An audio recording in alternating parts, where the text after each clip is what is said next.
Good evening, everyone, and welcome to our session tonight. Welcome back. This is our first session for 2023, our first PD in Your Pocket. My name is Elizabeth and I will be your presenter this evening.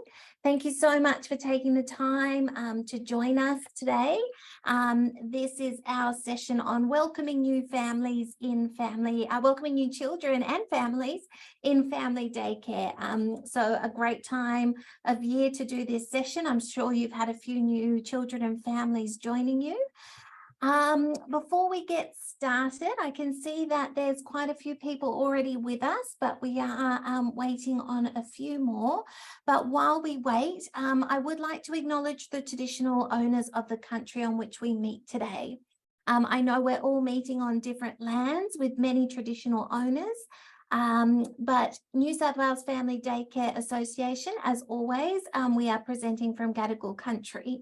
So I would like to acknowledge the traditional owners and recognise their continuing connection to land, waters and culture, and pay my respects to elders past, present and emerging. Okay, I can see lots of people joining us, which is fantastic. So just to refresh you with a few things before we get started on tonight's session. So New South Wales Family Daycare Association is funding this session, and we're very pleased to announce that the New South Wales Department of Education will be funding the next 6 topics. So that's great news. Now, as always, everyone should have received the booklet. If not, that is available on the website. So you're welcome to go and download that. Or if you're listening as a podcast, you can find that at nswfdc.org.au/PD-in-your-pocket-2. So hopefully you've had a bit of a read through that so you can see what we're looking at tonight. And a reminder that we do have the Facebook group, the PD in Your Pocket Facebook group, and that's really there to discuss what we've learned in the lesson or in the session today, and what to do, what we can do further in our family daycare services. So for you to really come together as educators and service providers to discuss what you're doing on this topic. There's over 1,000 educators in the Facebook group, in the PD in Your Pocket Facebook group. So we're really proud of that networking and being able to provide that. If you have any questions about tonight's session or in the future, you're very welcome to email info@nswfdc.org.au. Okay, so as always, when you register for PD in Your Pocket, there are a few questions that we like to ask the group as part of your registration. And I'd now like to take a minute to go through those results with you. So the first question we asked was, how many new children are you welcoming this year? Now, the results came in, 15% of you said you don't have any new children. 43% of you said you have 1 to 2 new children, 29% said you have 2 to 5 new children, and 13% of you said that you have more than 5. So that gives you a bit of an idea of what where everyone's sitting in terms of welcoming new families this year. The next question we asked was, how many of them are siblings of children that you already care for? So 47% of you said no, they're not siblings, you don't have any siblings. 32% said a few, 15% said some, and 6% said a lot. So educators tell us that this is usually, but not always, a little bit easier to start children who already have siblings existing in your care, rather than brand new children. You've already got that relationship with the family, so that was nice feedback. The next thing we asked you was, how many new children have you started since you became an educator that did not settle easily, so that you may have had some challenges with? 25% of you said none, 47% said a few, 14% said some, and 14% said a lot. So that gives you an idea about, I guess, how many challenging children or how many cases there were that provided a challenge at that settling in period. And the last thing we asked you was, have you ever had to terminate an enrolment because it wasn't working for either you or the child? 25% of you said yes. 67% said no, which is great, and 8% said they'd prefer not to say. So it's really good to see that the majority of you are able to settle in and welcome new children.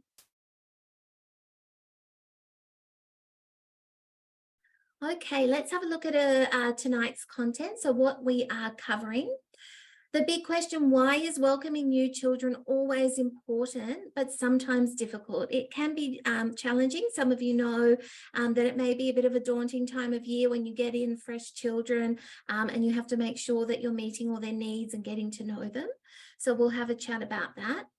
What do we need to do as educators? So welcome the children themselves, welcome their family, and prepare other children for the new children coming in. So your existing children may need some preparation as well. And then we'll look at how do we deal with challenging behaviour, because that can be a big part of welcoming new families. So challenging behaviour from the child, from the children already existing in our care, and from the children's families can also be an issue, and then sometimes from ourselves. So it can be a hard time, and we can sometimes find that our own behaviour changes due to that transition period.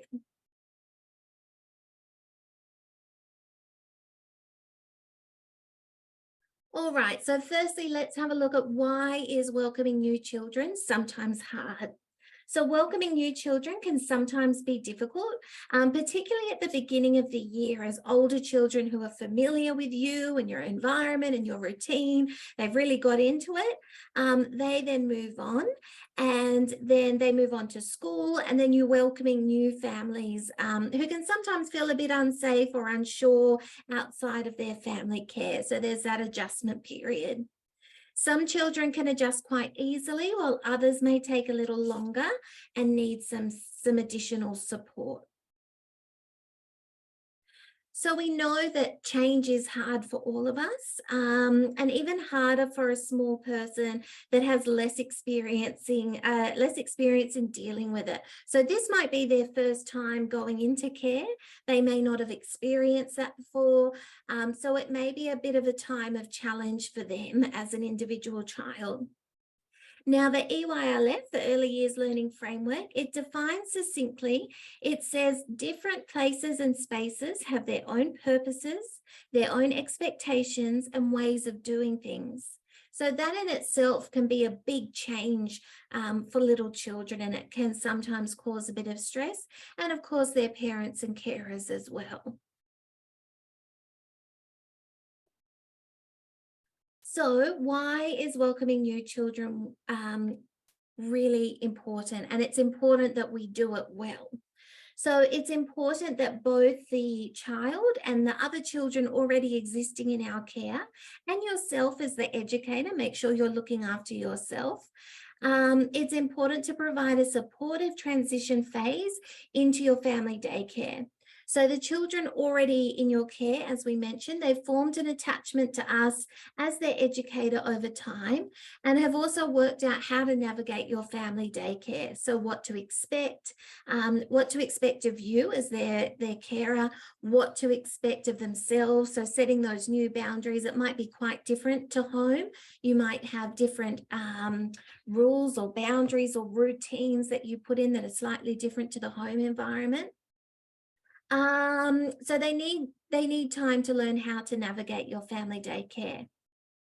They might also be unsure who they're going to meet, so making new friends with their peers, and what will be the patterns of their day. So maybe sometimes your meal times are slightly different to what they're doing at home or in a previous care, sleep times, and the overall routine. So if a new child joins your care easily, the children currently in your care will cope with the minor stresses of this change. But if a new arrival is quite upset and therefore disruptive of the daily routine, that's when we see other children sometimes exhibiting those stressful symptoms. So leaving your child to be cared for outside of the family is also a big transition for the family, for the parents, the carers. They can sometimes feel quite anxious or fearful if the child is upset with the new changes. And as much as we try and be brave as their parents and their carers, we can't help but to feed into their emotions sometimes. So just being mindful of how the family is coping as well, check in with them. Now, supporting new children to transition is most important for children starting care with you. So your environment may be easier or harder for them to navigate than their previous experiences. So even if it's not their first time in care, they've done it before, this might be a very different experience to what they've had previously. You will look and talk and act differently to their familiar carers. And your routine and expectations are also different. Coming into a new family daycare for a child is what we term a transition. So they're going through that transition. You would know as an educator how transitions can be for very young children. So, and we have transitions all throughout the day, transitioning from indoor to outdoor, the end of the day transition, so going back into their parents' care, that can also be quite challenging. And the transition from play to rest time, there's some of the key, especially that going from play to lunch to rest, that can often be a hard time of the day. So one of the most important things we know is that how children go through big transitions impacts their next transition. So their previous experiences may determine how well they cope with the current transition. If starting in your care is easy, they will approach starting school with confidence. If this transition is hard, it will impact their next major transition. And this is why, as much as possible, it's important that we get it right, because it won't only support them for this transition, it's going to support them for future ones as well. Okay, so let's have a look at how we welcome new children into our care. What strategies you should use to welcome a new child into your family daycare really depends on the individual child. Some children enjoy your attention as well as the attention of the other children in the care. And some children really take a back seat and prefer to observe for the first few weeks or days and just take it all in. They don't really want to, or they're not ready to engage with you yet. And they may just prefer to observe and wait until they feel comfortable and they develop confidence in your setting.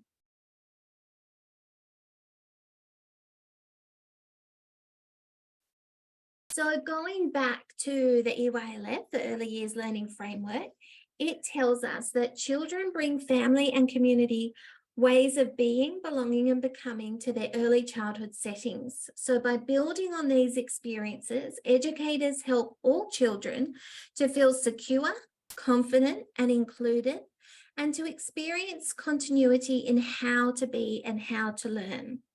So the first thing we need to do is understand what experiences the child had before, how we can link what the child is doing in our family daycare to these previous experiences. Now, this goes back to the last topic of last year. If you remember, we did a session on family engagement. So how do we really find out about children and what experiences they have had before joining us from their families? So do we learn enough? Are we really getting enough information from the family to be able to provide for that individual child's needs, to make them feel as welcome as possible?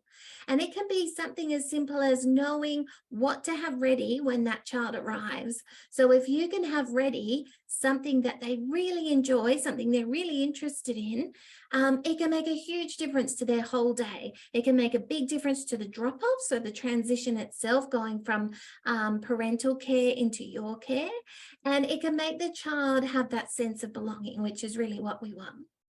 Another simple example of that is if the child speaks a different language at home, finding out about that, finding out about the child's culture and the languages spoken, and learning how to say simple hello in their home language can make a huge difference. It can really bridge that gap between home and your family daycare.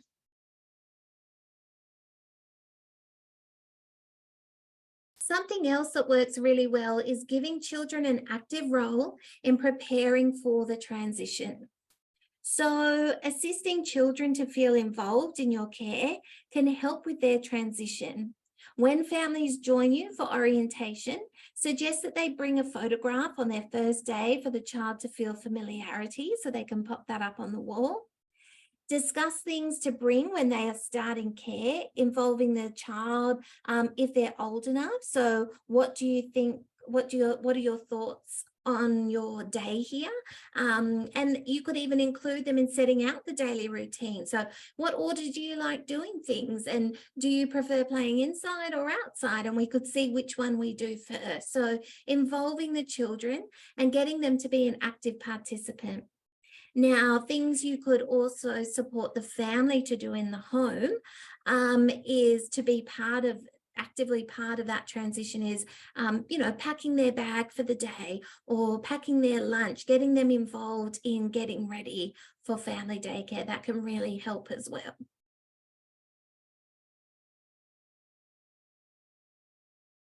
So supporting children adjusting to new routines and practices. Now, routines and practices, and when we talk about practices, that's a lot to do with our educational program as well. But this is a big part of family daycare and what we do throughout the day. So it's important we help children adjust.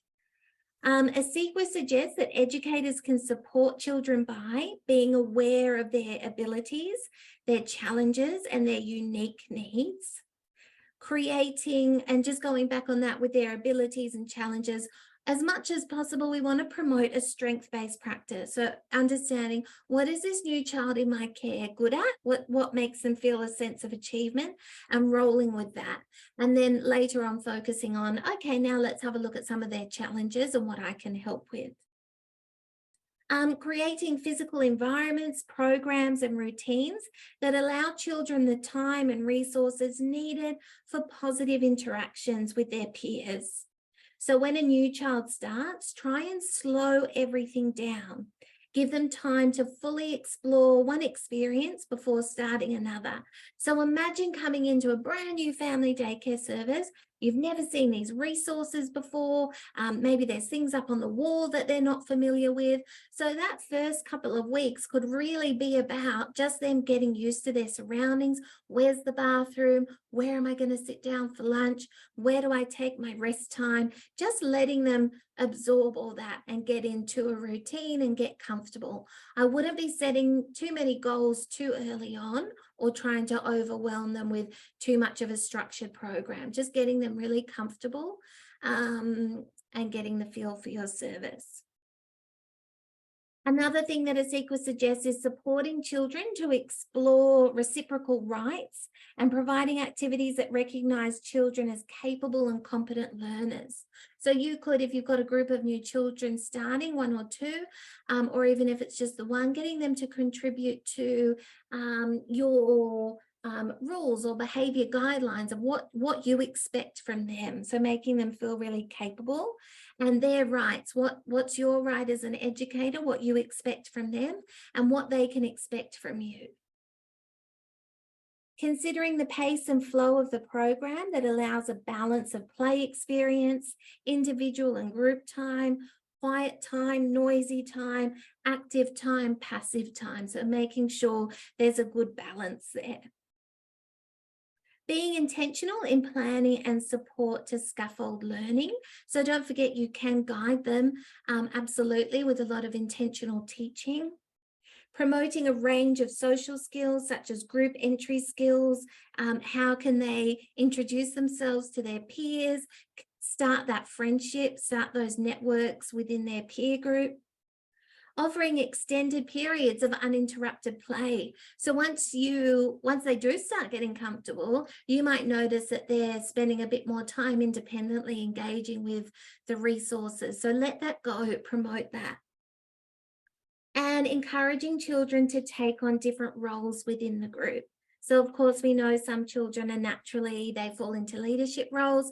Some like to be guided by others. So just letting them test out their dynamics with the other children.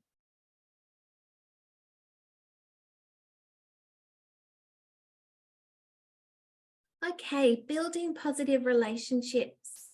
So building positive relationships between educators and children. So this is between you and the new child. It helps children feel secure, free to explore and play and learn. So we know security is the absolute most important thing. If a child is feeling safe and secure, they then have the capacity to go and learn and play and explore. It also offers opportunities for children to learn how to interact with others, respect others' rights, and be appropriately assertive and caring. So ASIQA states that educators can develop strategies to assist children to form healthy attachments, relationships, and friendships. And it also points out some key things to be aware of. We need to think about challenging times, signs and signals, being available, and making sense of feelings. So I'll go through these in a little bit of detail. So challenging times refers to certain times of the day that can be challenging and emotional for some children as they separate from their families, maybe make transition from home to school and settle into playing with their peers. So that can be a bit of a challenging point. By ensuring you're available and receptive to the children's needs, you can help children to ease into their transition with others. Another one might be when they're transitioning into rest time. For very new children, that can sometimes be a trigger, especially when the lights go down and there's nothing there to distract them. They're not playing or engaging with anyone. That's when they can suddenly go, uh-oh, where's mum, dad, whoever their carer. So that can also be a bit of a challenging time. So just making sure you're watching out for any signals or cues of a child being distressed or upset and then providing for that. Signs and signals, it's important to be responsive and watch for signs that children are becoming isolated or withdrawn or finding it difficult to interact positively and participate in groups. So educators who acknowledge children as individuals with a range of capabilities, different temperaments and behaviours, respond by providing tailored support for children.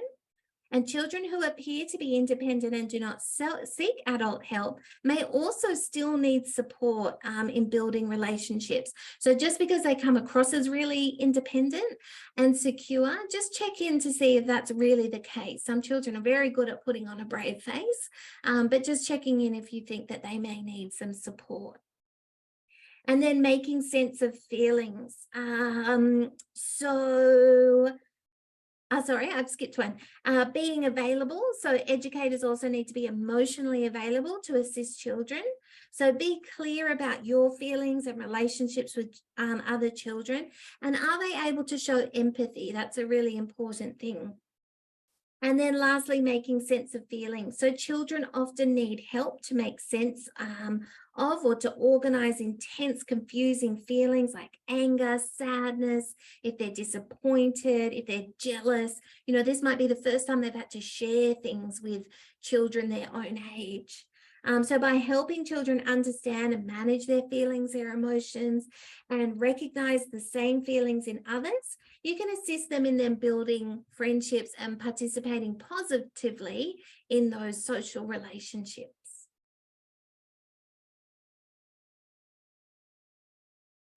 Okay, so now let's have a look at families as a family unit as well, because that's really important. Now we know families choose us, family daycare, because they feel comfortable in our service and they're confident that we're going to provide exceptional care and education for their child. So as we explored in the last session about engaging families, so this is actually really nice that we're doing this topic following on from engaging families because they do go hand in hand. We explored, so if the families trust an educator, they are more likely to trust us. If the families have hesitations, then the children will too. So if you can demonstrate a good rapport, a good relationship with the families, the children are most likely to follow with that and lead by example. Of course, there's lots of other reasons that we need to welcome families as well. So as family daycare educators, families are ultimately, they're our clients. And who doesn't want our clients to feel comfortable and happy in our presence? So just making sure, sometimes we do need to think of them, they're our customer. So we need to make sure that we're meeting all of their needs.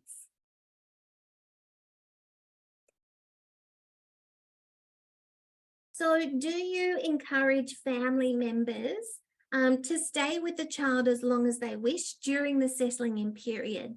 Now, I know it's quite common to have orientation visits where they'll come, but even at day-to-day pick up and drop off, allowing your families to spend some time, do a puzzle, see what their child's favorite things are to do, have a play in the outdoor area. So really make them feel welcome as well. This can reassure family members as they watch you interact with their child as well. So give them an opportunity to see how you have bonded with their child. And I think that's one of the loveliest things to do, to not just constantly be sending families documentation and visuals of what it is, but let them see it in real time and let them say, oh wow, my child has really created a bond and a friendship with their family daycare educator. It can also reassure the child too, as we mentioned. So if their family members happy to be in your service, then they will be happy as well. So have a think, do you help the child have a set routine in which they say goodbye to their family member? So how do you do goodbyes at your service? As much as possible, it's a good idea to keep this consistent. So how do you receive information from families to support continuity of care between home and your family daycare? Now, I touched on this before, as much as possible, we want to be making sure there's a lot of link there between what happens at home and what happens in our service. Something else to reflect on is, do you have families to come and visit repeatedly before the child starts? So as I mentioned, those orientation visits, they're always a fantastic idea. So by the time they do have a full day with you, they're very familiar with what a day looks like. Thinking about how much you have told them about what happens in your family daycare, about you and your family. So how much do they know about you? Do they know what your qualifications are, what your past experience is in the industry? These are great things to know. Do you understand what the family wants for their child and what they expect for you? So that's when you can sit down and set some goals together, and just make sure that the child is nice and settled before you start trying to achieve those. Now, families should be able to contact you as often as they like, especially during those first few weeks. They really need to have a lot of open communication with you. If this gets to be too often, if you're finding, okay, we really need, in order for the child to settle, we really need to have some space there, and I need the family to give me an opportunity to bond with the child, maybe you could have a chat about that, you're happy to talk at certain times of the day, or when the child is busy doing activities or sleeping.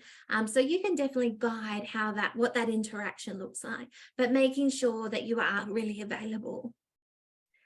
Think carefully about what a family may want or need to know. Many educators find a checklist helps to make sure they've covered everything. So as part of your induction session, when a new family joins, have a think, would it be good for you to have a checklist? For example, have I given them the handbook? Have I given them a tour of the service? Have I had a chat with them and sat down and told them about myself? Have we talked about those key parts of the day, eating, sleeping, where they're at with their goals and their milestones? So just having that chat with them. Have they come for an orientation visit? Have I explained the policies, procedures, drop-offs, pickups, all those things? It's a really good idea to have a checklist, because there can be a lot of information to share.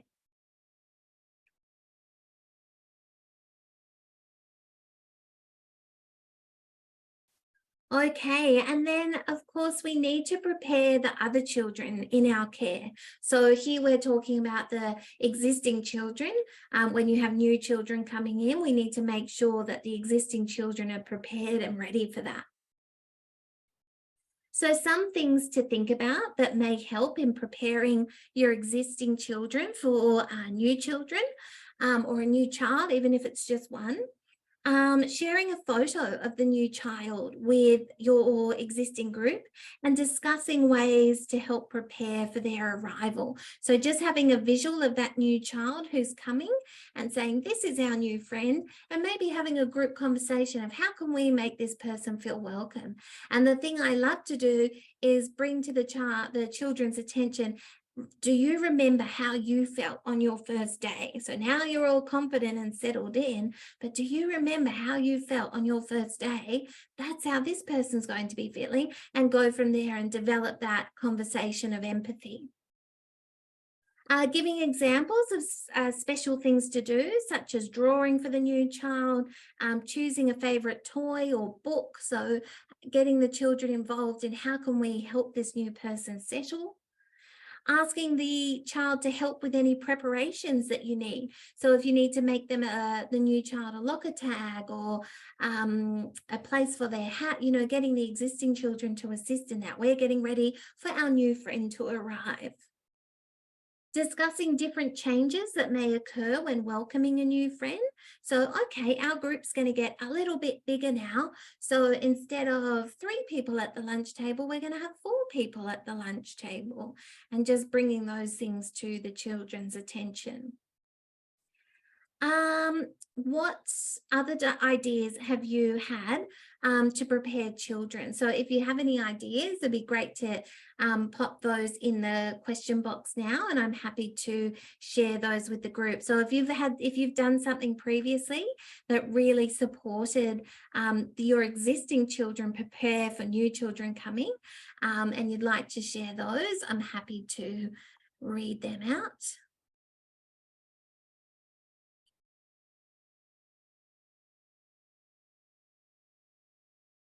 Okay, so we'll come back to that.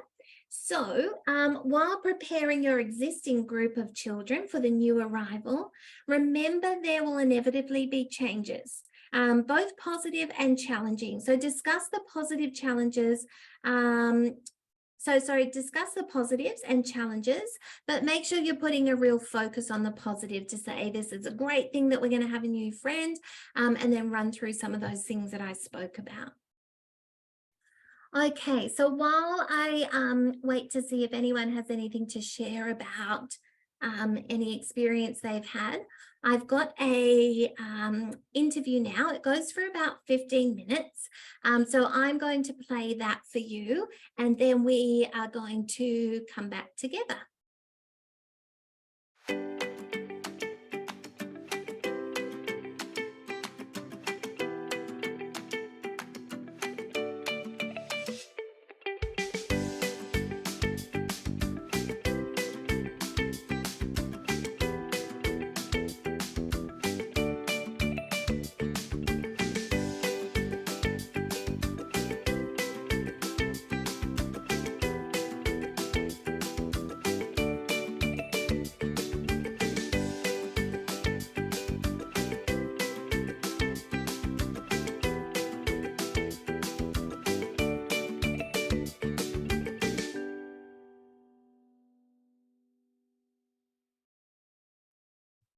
Hello, everyone, and welcome to our interview. Today, I am very happy to be joined by the lovely Bec Wales, who is the Service Manager at Coffs Harbour Family Daycare. Welcome, Bec. Well, thank you. Thank you for having me. So my name is Elizabeth, and I'm presenting from Gadigal country. Bec, can you share with us where you're joining us from today? Yes, I'm in beautiful Coffs Harbour, and we are located on Gumbaynggirr country. Fantastic. All right, so we'll get into it. So Bec, how do educators at your service prepare for new children and their families joining care? What are some of the usual processes that you do? Okay, so first of all, we really like educators to understand that it's really important to form positive relationships with children and their families. So this helps develop just a sense of belonging, and it just allows the children and families to feel, I guess, safe and secure. So that's where we initially kind of drive our enrolment process from. And we're always encouraging educators, well, just to stick with the notion that first impressions count. Okay, Right. so yes, and we always say to our families as well, when we have a chat to them on the phone, you'll get a feeling if that's a right place for you, a right fit. So yeah, it's up to our educators, I guess, to showcase their service. So I guess for us, we get the educators to arrange just a suitable time for families to come and visit and learn about their service. Yeah. We also probably encourage them to make sure that they know their family's names. That always helps. Yes. And they're inviting, I guess, and friendly. We get them to try and encourage them to introduce the families to the group of children, any household members that they may have, and I guess show them around their service, showing families where they're going to play, where they're going to sleep, where they're going to eat. So that initial induction. Mm-hmm. With the environment, I guess we tell them just to make sure that their environment is warm and comfortable, welcoming, check to see if their entranceway is inviting. It's really important to set up comfortable spaces for families to sit. Set up learning spaces if their children want to go and play and explore. Make sure that the service is clean, I guess, safe and well organised. That's what they'd be looking for. Yeah, they're great points. Good points. And what are some of the things that you would discuss with your families when they're coming into the service for the first time? Okay, so the first time, I think it's really important to take the time to learn about the child and the family during the meetings. Educators can develop questions beforehand and ask these questions to find out about the children's interests, routines, likes, dislikes, family structures, things that are important to them, special people that are important to them as well. We have some educators that also develop a questionnaire that can send the questionnaire home with the families as well. Oh, great. Yeah, and as well as, getting to know the families, it's really important for families to get to know you as well. So, take the time to showcase your service, talk about what's really important to you with working with children, have your philosophy on hand or any service information just to send back. With families as well too. So Great. Yeah, that sounds like a really good induction. And so what can educators do to plan ahead of time to prepare for transitions into care? I guess I just wanted to share like a little kind of tip that one of our educators do with their families. They like to send a photo of their group and themselves home with the families that they meet. That's lovely. Yeah, so it's a little thing that they can extend on at home and just alleviate that anxiety. Just prepare that, you're going to see this person when you go to this service, and these are the children that you're going to play with, just so there's a bit of familiarity happening. And I guess the information that you gain from that initial meeting as well is something that educators can reflect on with their own practice and their own routines and make adjustments, I guess, if they need to. So if you find out about the interests of the child, make sure on their first day that you have a special, resource or a learning space that's set up that connects to that interest. It might make that transition happen a little bit more smoothly. It may be a rocky day, so you may need to adjust your daily routines to fit with new children's routines and requirements, especially if children, are breastfeeding as well. Make sure you've got flexibility in your days to incorporate that. And short days to start off with if need be too. Have a gradual transition, a gradual orientation. Let families come in whenever, just to sit with their children and just make sure that they're both at ease as well. Yeah. Oh, they're great ideas. Yeah. But we know transitions can be a bit challenging. They're not always easy. What are some of the challenges that family daycare educators face during transitions, and maybe some of the challenging behaviours that we tend to see in the children at this time? Yeah, it can be a bit of a tricky transition, especially when children are first starting off as well too. You can see some children come a little unsettled when they separate from their families. There's a new environment, there's new routines, there's unfamiliar routines, new peer groups as well. So, you may see those children that come upset and unsure, a little bit scared, a little bit resistant as well to kind of engage with the routine. But what is absolutely key for a smooth transition is probably, I would say, making the unfamiliar familiar. Yes. So, developing those predictable routines, for example, arrival and departure times. So making sure the same thing is happening every time that they pick up and drop off. We've just been through a process with the circle of security training where educators have developed their little spiels that they have during these times.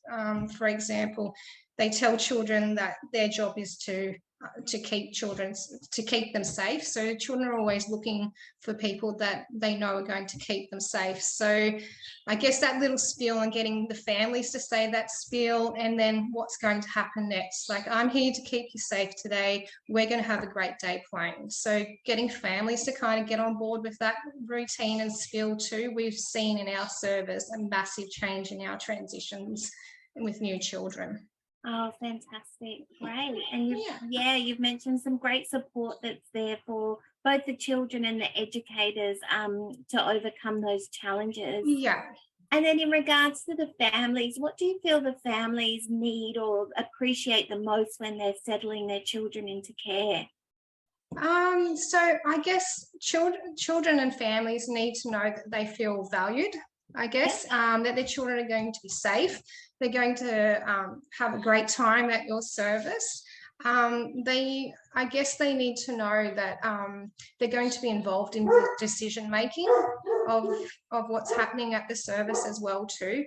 So families are the most important key to smooth transitions. So use them. Get to know the children's routines, get to them to share their routines, get the routines to go from home back to the service back to home. So again, those predictable routines, if they can share some familiar items into your service as well too, like special photos, special comforters, anything like that, that just reassures them and keeps them safe, I think is really important. Great tips there. Well, thank you so much, Bec. We've learned so much from you today. If we can finish up with just some key tips that you'd advise to assist in establishing ongoing positive relationships, mostly between the educators and children, but also their families, what would be your key tips to take away from today? I would say open communication, effective communication. Just make sure that you're always communicating how their day's been, any concerns. Open yourself up to families to address any concerns that they may have. Value their input, I guess. Seek further training, like I just said, circle security training. It's a game changer. I can't stroke it enough. Also, as well too, I know there's the support as well with your service, like, so use your coordinators. They will help you in your transitions, even if it's just when your families are coming in and you need some time to bond with a child that's not settling. I'm sure, I know my coordinators always love a cuddle. And I guess as well too, just validating children's feelings and comforting them.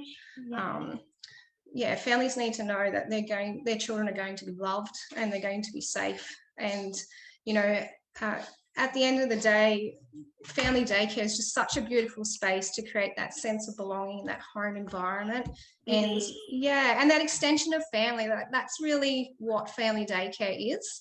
And I guess that's what families want. And once you have those relationships, you're going to have some beautiful experiences with your children. Fantastic. Well, Bec, thank you so much for taking the time to chat with us today.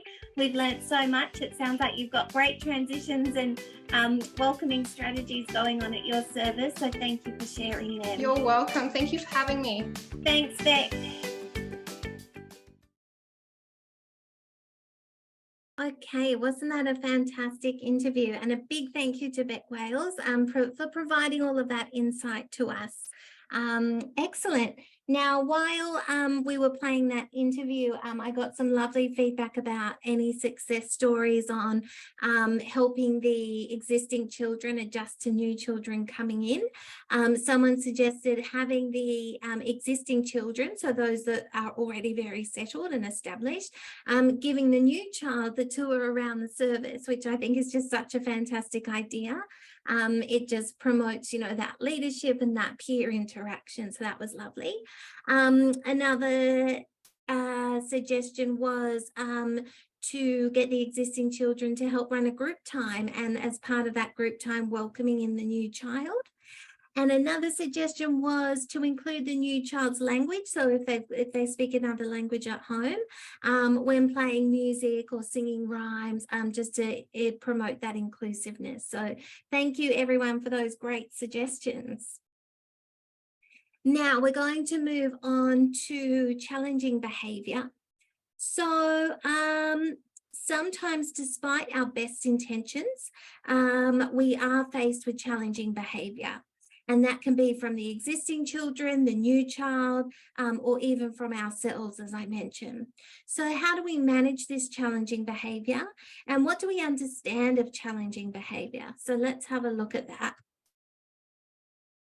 Now, why does challenging behaviour arise? So challenging behaviour is often a sign that the child is stressed. So the ECA says that toddlers and infants show stress in different ways. You can see on the screen here, this nice visual of behaviours they say that can be a child showing a stress response. So things like toddlers and infants show stress in different ways, including crying, clinginess, anxiety, anger, being disruptive, stuttering, having sleep problems, clinging to comfort habits such as dummies, thumb sucking, repetitive actions like hair twirling, disruption to play, so disturbing other children, and going backwards in their development skills. So these are some of the things the ECA highlight to look out for in order to recognise the signs of children in stress, which can happen when we're welcoming them into our service for the first time. And we have to remember that behaviour is a type of communication. So those of us that participated in our second ever PD in Your Pocket, now we're going back quite a way, self-regulation, it was all about self-regulation. You may remember this graphic from Stuart Shanker's self-regulation. So the iceberg below, unexpected or challenging behaviour. So what we see, that unexpected behaviour, there's actually a lot more going on underneath. Now, when this happens, so neuroscience shows that the behaviour in children that we think of as challenging behaviour are not caused by a child understanding how they should behave and choosing to behave differently, but rather by having a stress load that's too high. So when this happens, the child is not really aware of what they're doing, and often they don't have the capacity to act different. So we can sometimes become very frustrated thinking that the child is doing this behaviour intentionally or acting up intentionally. So this is a really good diagram to remember what's actually causing it. So when this happens, the child is not really aware of what they're doing, and often they don't have the capacity to act different. They can't just change. So even if we tell them, stop, you can't do that, they might not have the ability to do that straight away. So we might choose to remove the child from what it is that's causing them stress, and we may choose to use techniques to help them recover from the stress. We would be less likely to get annoyed because we would realise that the child is being affected affected by a biological process that's impacting their brain, and we are witnessing a response to that process. So those biological, emotional, cognitive, pro-social, social, they're all the 5 domains of self-regulation that is happening and causing that unexpected behavior. So how does stress affect the brain? Now, when a child is stressed, the parts of their brain that make it possible for them to think and plan and speak and be aware shuts down and gets overridden by less developed parts of the brain that make a child unable at the time to hear what we're saying, or they're not able to calm down.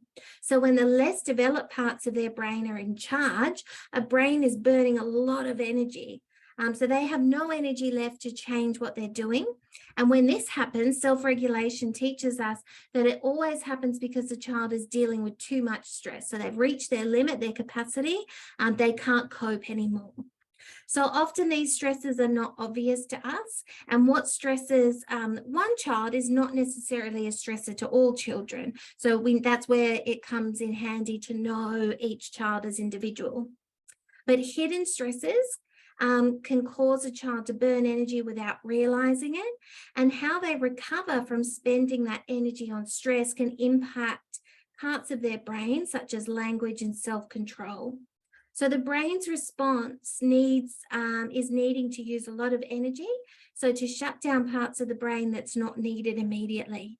And then the brain directs the body's energy into its core needs, such as making sure that the heart's pumping, they're breathing. And this doesn't leave energy to control their emotions or stop impulsive behavior, and certainly doesn't leave them any energy left to listen to you. They've just blocked out completely. So when a child is showing this challenging behavior, they are driven by powerful and primitive parts of the brain that cause them to lash out or flee, and simultaneously to shut down the parts of their brain that can process our words and corrections. So the sort of things that might stress a child could be physical things, such as strong smells, bright lights, hunger, emotional things, so the way they're feeling. When a child engages in challenging behavior, educators need to work out what the stresses on that child could be.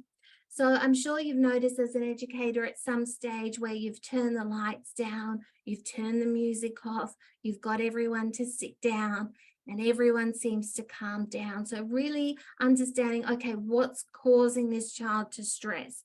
Have I just put something on them unexpectedly? Are they conflicting with another child? Have they just experienced something traumatic like their parents have just left? Understanding those triggers. And that's what we have here, recognizing those stresses. So how do we recognize where the stress is coming from? How can we do that as an educator? When babies and children are stressed, the stress can come from many interacting things. So we need to categorize them to better understand them. And there's 5 key categories. It can help us work out what specific stressor is impacting the child at that given stage. So the first one is biological, and obviously this is a key one. This is where a child is not getting enough food or sleep or exercise, or there might be too much noise or sight or touch, and the effects of smells or heat and cold. So they're all biological stresses. Emotional stresses, they can be things like feelings and managing strong emotions. Cognitive, so thinking and learning, having to use complex skills such as memory, attention, and problem solving. I've seen children get very stressed and emotional when they can't achieve something. So they're doing a puzzle and they just can't get it, or they've got new fine motor toys like blocks and they just can't connect them. That would be an example. They can't process, they can't solve the problem. Social stresses, so that's being required to pick up on social cues, respond appropriately, so fixing communication breakdowns. And then pro-social, so dealing with other people's strong emotions. If there's another child having a stressful reaction, how does that make the other children feel? being required to help a group, such as other children in our family daycare, remain focused and engaged. So what signs of a baby or child shows us if they were stressed in each of these categories? So if we look at biological strategies, we're looking out for symptoms such as low energy, hyperactivity, sensitivity to noise and sound, difficulty sitting still, and they may become quite clumsy. Some signs that we watch out for: emotional stresses, the inability to monitor, evaluate, and change their emotions. They're just overwrought, angry, distressed, they're just overwhelmed. Cognitive, we look for attention problems, learning difficulties, frustration, and lack of motivation. And social, they have a lot of difficulty keeping or making friendships, difficulty in group activities. So there's bullying or being bullied. They may be withdrawing from social engagement, and pro-social, not coping with other people's emotions in a group situation. So that gives you an idea of some things to look out for. So this is a nice visual as an educator. When there is troubling behaviour, ask yourself why. Why now? What's happened? And when our energy is depleted, stress becomes unmanageable much quicker. So I know if I'm having an argument and I'm really run down and tired, I'm going to get stressed a lot quicker than if I was feeling well in myself. And of course, there is good stress and that uses good energy too. Stresses differ from person to person. So just because something stresses one child, it doesn't mean it's going to stress everyone. And stresses can be hidden or overt. So just because a child looks like they're coping and they're okay, some children are really good at holding it inside. So making sure we keep an eye on those who tend to go under the radar. Okay, challenging behaviour from a new child. So once you've learned to identify the stresses for a child and understand that challenging behaviour often stems from those stresses, it is easier to deal with the challenging behaviour because you understand where it comes from and why the child's reacting that way. So think of this behavior as communication. Okay, something's not right. The child is trying to communicate something. What is the child trying to communicate to you about their unmet needs? So of course, when we tap into children's feelings, this doesn't mean we don't set limits on their behavior, but it's often best to set these limits when the child is calm. So it's hard to learn when you're stressed. When the child's very worked up and overwhelmed, it's best just to try and calm them down before we then support them.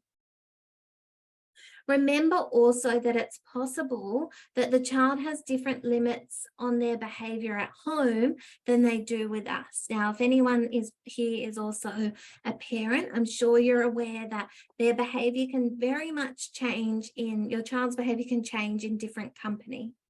So how can you support them by trying to understand their own behaviour and to understand what's happening in your family daycare service? So are there things that you are doing that could be exasperating the challenging behaviour? Is it something you need to change? Are there too many transitions in the day and the child's just not coping? Do you need to simplify your routine? Does the child not know what is coming next? Are your instructions always clear and simple? Is their routine similar to what the child has at home? Do they rest when they need to rest? Is your rest time too late or too early? Are they hungry? Are they getting hungry during the day? Could they have some developmental needs that are not processing what it is you're asking of them? And do you need to ask for support from your coordinator to work out what might be happening? So remember, it's not just for you to work out as an individual. As a family daycare educator, you still have fantastic support from your provider, your coordinator, your educational leader. So don't forget, in these hard times, in these times where we're welcoming new families and there may be a lot going on, make sure you reach out for help. And then challenging behavior from a child's family, and this can often be tricky. So a child's family can also present with challenging behavior, and they may become demanding of you. So they may act like it's your fault that the child is not settling, and this can be distressful for you as the educator. They may not be very good at communicating with you, or they may stop communicating altogether. And they may even become angry. They may have an irate reaction. So treat any adult's challenging behavior the same you would as a child. Consider what is stressing them. So why is this parent reacting this way? Has something happened while their child's in my care? Are they feeling a bit insecure? Are they feeling threatened? Are they feeling unsure? They just need some reassurance. So have a think about what's going on. And remember, behavior is communication. So what is this parent trying to communicate with me? They're obviously not able to verbalize and tell me what's wrong, so they're changing their behavior, but that in itself is them trying to communicate. Okay, so that brings us to our next section, communicating with families. Very important. Now, while we're looking at families, how much do you communicate with a new family? Do you kind of forget how much communication they require and give them the same level as your existing family? So maybe you need to reflect on whether they need a bit more. And how often are you touching base just at pick up and drop off? Are you really only giving them feedback once a week?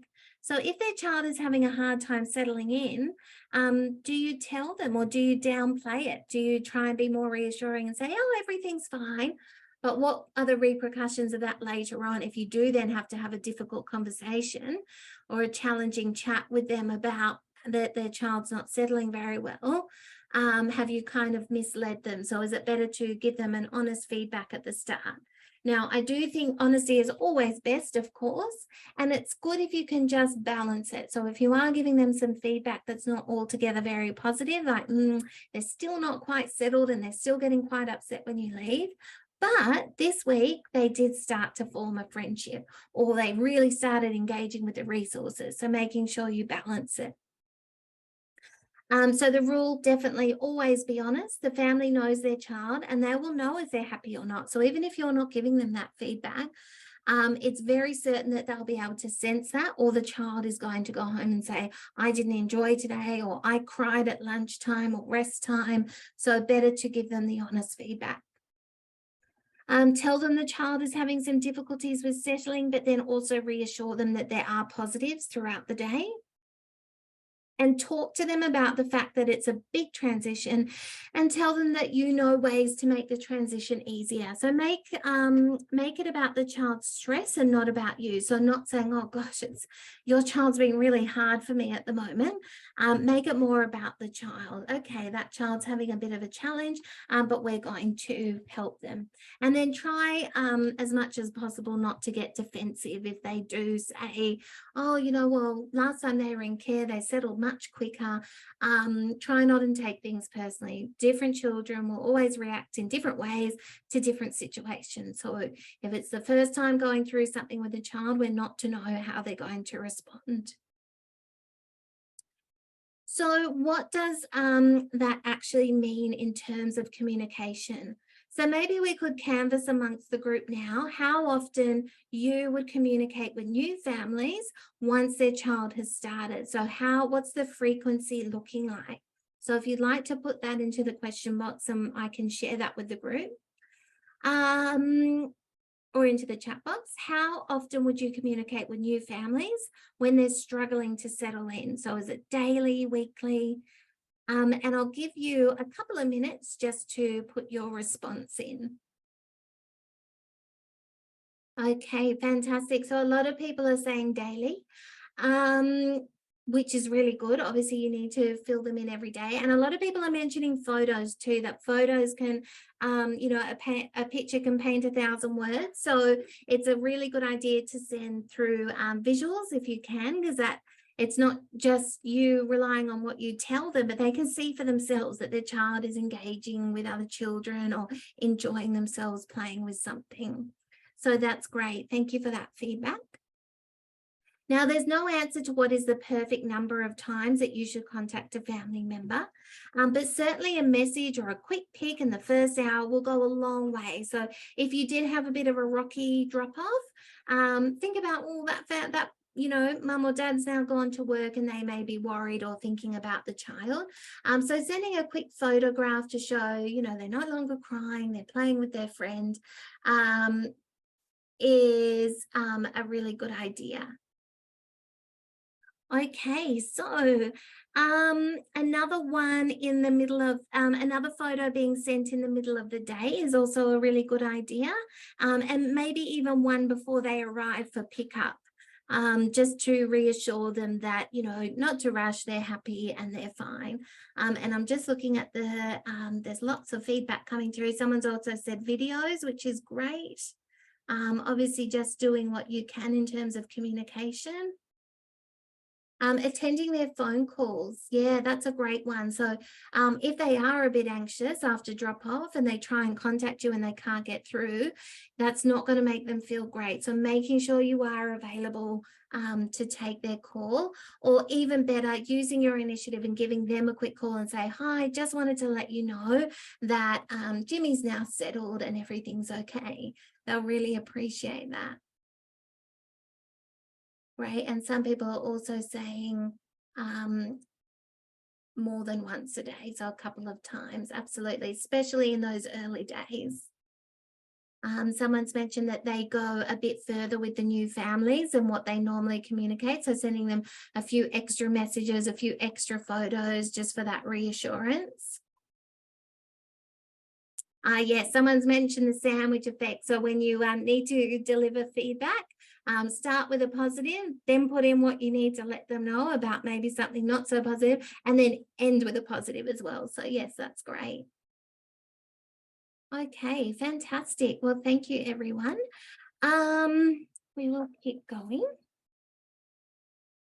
Okay, and then lastly, we're looking at challenging behaviour from our existing children. So, of course, our existing children may also regress and exhibit challenging behaviour.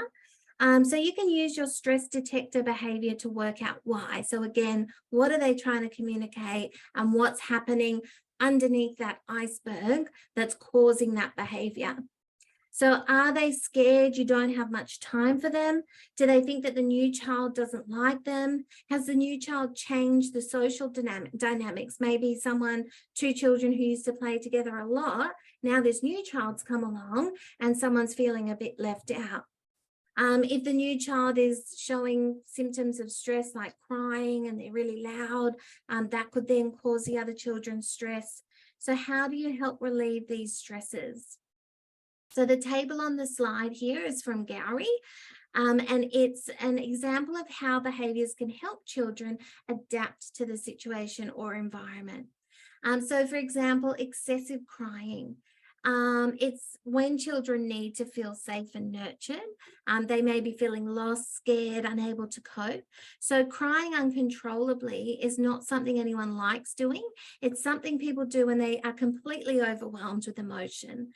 So helping children feel safe to express their emotions can help children adapt to the situation. It looks a little bit at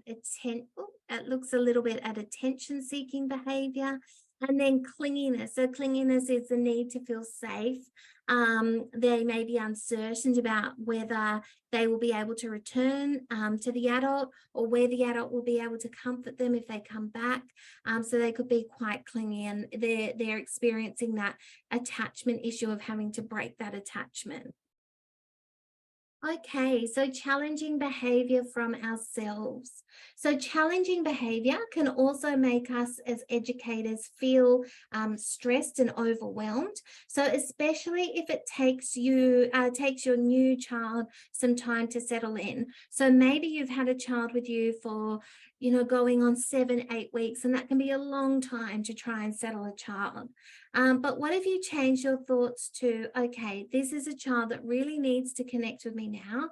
How else can I support them? To help yourself not feel so drained. So just bringing it back to simple, the child's trying to communicate something, they need me to connect. What can I do? And then also being really aware of you yourself, educator well-being. So it can be a very highly stressful job, especially for family daycare educators. You are working independently in your own home. So just making sure that you're checking in. There's fantastic resources out there with BU about educator well-being. So have a look, have a Google of those. There's some things on a CEQA. So taking the time to look after yourself, because if you're feeling well in yourself and you're not becoming stressed and overwhelmed, then you're going to be much better equipped to support the children in your care. Okay, so we're going to do something a bit new tonight. Starting this year for PD in Your Pocket, we're going to do a bit of a reflection. So just looking at what we've learnt this evening. We're going to take a short break, and there's a little bit of a poll. So there's 6 short questions for you to fill in about what we've discussed tonight. So I'm going to give you some time to finish, complete that. And then after that, we're going to come back, and we've got plenty of time to go through some questions and finish our session for tonight. So I'm going to launch that poll for you now, and I'll give you a few minutes to fill that in.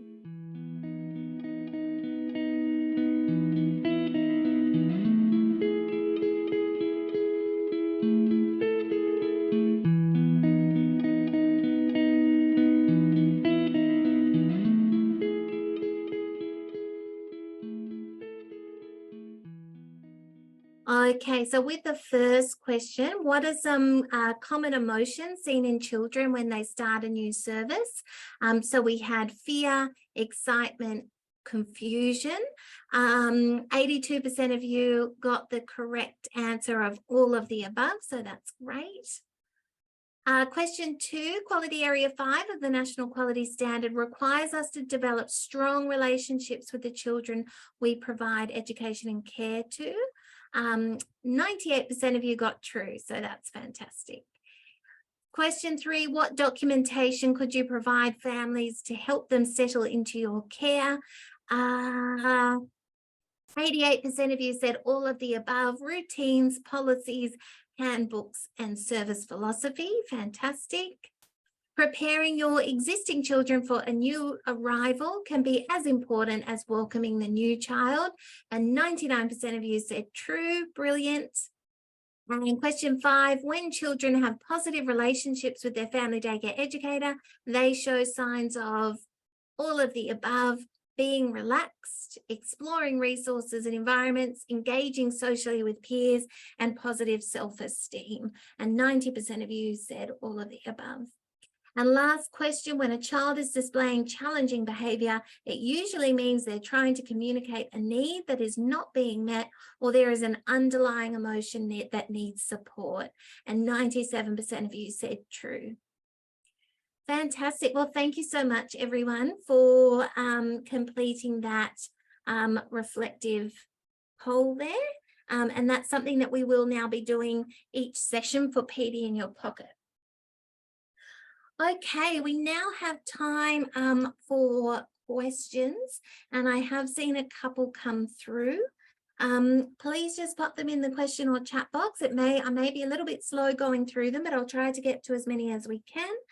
And then we will be finishing up for this evening. So one question I saw that came through, and thank you everyone who said that they've enjoyed the session. How can I comfort a child who has come to care without any, or how can I settle a child that has come to care with no comforters? So they don't have dummies or blankets for rest time, and they need constant attention to, or constant patting to settle down. So I believe, and obviously as family daycare educator, we're alone, and that takes up a lot of our time. So I believe the best thing to do there is to have a conversation with the family. Let them know that you feel the child would really benefit from some kind of a comfort, or what do they do at home. And if it's a case of the child doesn't have things at home like dummies or blankets or teddies, which is probably unusual, but if that's the case, then talk about, you know, strategies. Could it help if I put on some music, or maybe is the room too bright? So having a think about those things that you can meet the child's needs for rest and sleep. But just bring to the family's attention that as an educator, you do have other children in your care, and that you are just, you know, having a bit of trouble meeting that child's needs. So asking, you know, what can you bring from home, or have a conversation about what the child enjoys at sleep or rest time. Maybe even putting on a tape story can really calm children and help them go off to sleep. It might even be a case of just making sure that you're in sight, so that if the child can see you and they feel more relaxed. Okay, so that's a really good question too. Someone said, how do I help settle a child who used to come with an older sibling, but now the older sibling's obviously not there? I presume they've gone to big school. So there's a lot of crying and they're missing their sibling. So it is a great question. And I guess it's just another adjustment period that new child's going to have to get used to coming into your care without their sibling there. So hopefully after a bit of time, they will adjust to them being there without their sibling. And it may be really good preparation for later on. If there is a bit of an age gap, they're probably not going to be in classes together in the future. They may still be at the same school, but at different classes. So it's probably good preparation to have that time apart anyway. But just explaining to the child, being honest, you know, your brother or sister has gone off to big school or another service, and so you'll see them when you get home, and just reassure them. Sometimes when things cannot be changed, it's just a case of getting that child to adjust appropriately.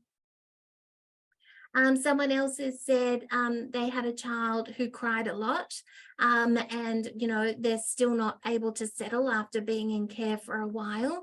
So again, going back, having conversations with your parents, telling them the honest feedback to say, listen, it's been so many weeks now and I'm not really seeing any improvement. Let's have that partnership chat, and what can we do for this child? How can we help settle them? And having a chat, calling up and booking an appointment, getting your coordinator or your educational leader, someone to come out and visit you and say, you know, that they may be able to see something from an outsider's perspective that you haven't picked up on, and provide some support that way. Children who only attend, you know, 2 or 3 days, so there may be a bit of a gap between each time they come. So that can be challenging. I know a lot of services have a 2-day minimum policy to say, you know, you need to come just to help the child settle in, because if it's 1 day a week, it can be a long gap and you almost feel like you're starting again every week in welcoming that child. So yeah, if you do have children who only come a couple of days a week and you find that transition isn't helping, maybe you could talk to the parents and say, listen, when in the days leading up to when they're coming back, can you prepare them at home and say, don't forget, 1 more day and we're going back to family daycare, or getting the child aware of their weekly routine. So to say, okay, these days are at home, these days are at family daycare, these days are the weekend, so that the child knows what to expect. Oh, great. Someone had a great suggestion. Lots of sensory play, so water, Play-Doh, painting to help with a stressed child. Absolutely. Sensory can be a fabulous distraction, and it can also be really soothing. So if you do have a child that's struggling to settle, having those sensory things out can be a great way to get them engaged and to calm down. Wonderful. That's it. I can't see any other questions. You can always email us later if you think of anything. Oh, great. Someone's also mentioned, I highly recommend educators complete the Circle of Security training. It's been a game changer for the children in my service and has also helped me meeting their needs. Yeah, as a parent, it's something I really want to do. It's on my to-do list, and I have heard wonderful things about that program. Okay, well, it looks like that's all of our questions. So a couple of people have asked about this session. Everything that you've seen tonight, so the recording of tonight's session and the interview, and also the booklet, if you didn't get your booklet, they will all be on our website shortly. So you can go to the PD in Your Pocket website. You can go there, www.nswfdc.org.au, and go to the PD in Your Pocket page, and all of our past sessions are there as well. So I know I've referred back to some of our previous PD in Your Pocket sessions. You can go back and refresh your mind on those sessions as well. So everything will be available on the website, and remember to join that Facebook group if you haven't done so, and it'd be great to see some interaction with educators. It's a place where you can share ideas, share visuals of what you're doing at your service. So thank you everyone so much for joining tonight. I can see there's lots of great feedback, and I'm so glad you found it a useful session. And I can't wait to see you next month for our March topic, which is all about safe sleep in family daycare. So until then, take care and good luck welcoming all your new children and families. Thanks everybody. Good night.